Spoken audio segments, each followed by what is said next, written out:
What's the deal, y'all? This your man King Eric, the media assassin, coming at y'all with another video. Subscribe to the like button for me. And today marks the day of possibly one of the most darkest and most somber days that ever happened in the wrestling business. It was the day that Eddie Guerrero passed away shockingly in his hotel in 2005. And I ain't gonna lie, man. This one right here was a shocker because Eddie was in one of the best runs of his career. And for it to end like that, it was just so devastating, man. Because think about this, y'all.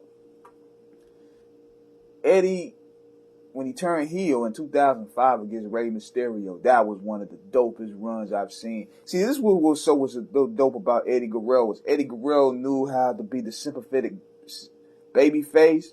He knew how to be the sadistic heel. He knew how to turn them on like a light switch. He's one of the few people that can really do that and do it so effortlessly. That's what made Eddie Guerrero such a standout individual. The way he was torturing Ray, the way he was using Dominic to torture Ray, it was just brilliant. And those promos that he did where he had his mask.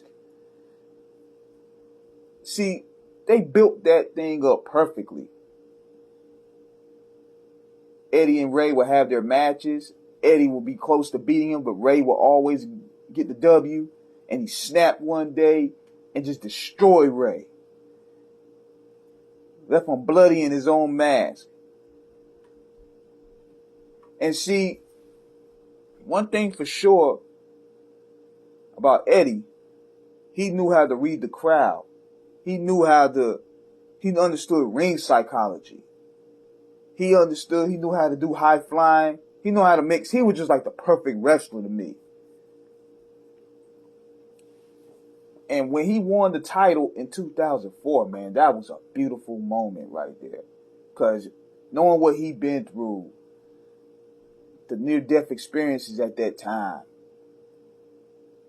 and for them to run the ball with him and him to finally reach that glass ceiling was a beautiful thing to watch. Because I'm going to be real, I didn't think he was going to win.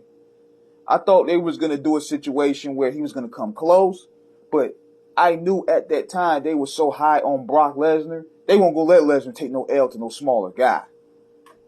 And especially when he was their chosen guy, and Eddie Guerrero was a guy coming from the territorial leagues, WCW, their rival.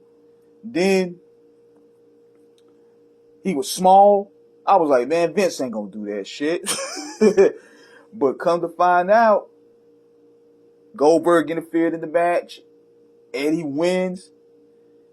And man, I was shocked, man. I was like, yo, they really pulled the trigger. And another thing, too, I didn't think they was going to do it with Benoit. Because Benoit was seen as small. I was thinking, okay, he was going to go over on the Click, which was Triple H and Shawn Michaels.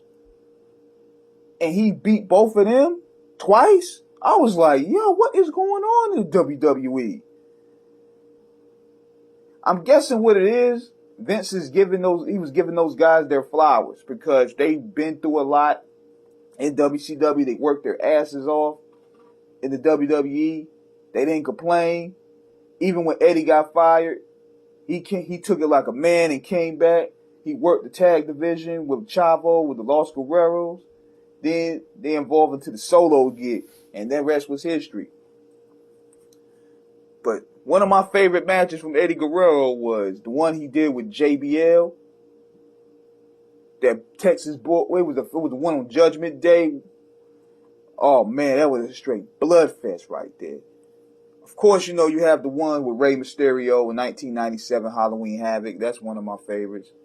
Then you got to also go to his ECW bag as well. He got some dope ones there. But one thing about Eddie, man, he was such a special and phenomenal talent.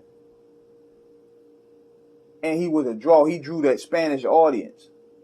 Him and Ray were probably two of the biggest draws of all time for that Spanish crowd. And you're not gonna really get a talent like that. Then you got the ones he did with Kurt Angle, of course. The matches he had with Kurt Angle were phenomenal. The one he had. Now, what people don't know is he originally was going to win the title from Batista in '05, but he passed on, which was really eerie. Because the same scenario happened with Chris Benoit, where he was going to pass on. I mean, he was going to win the ECW title, but he passed on that weekend. Fate is very eerie when you really look at it in times. But man, this was a big loss, man, and you could tell that this really killed Chris Benoit, and he did what he did later on. But this was a big loss to the game right there, man, because Guerrero, he was a jack of all trades. He was like, I would consider a perfect wrestler, kind of like Savage. Savage knew how to play both roles. He knew how to be a heel. He knew how to be a babyface. He had a cool promo style.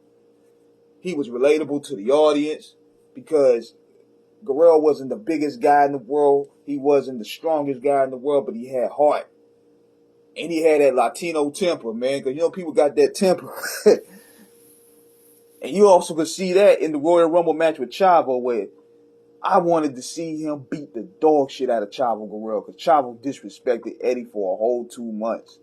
Turned on him, and then Eddie just beat the dog shit out of him and Chavez Sr. That was so funny. But rest in peace to Eddie Guerrero, man. A true loss to the game, man. Wrestling was never the same after this moment, man. So, this is King Eric signing out. Subscribe to the like button. Peace.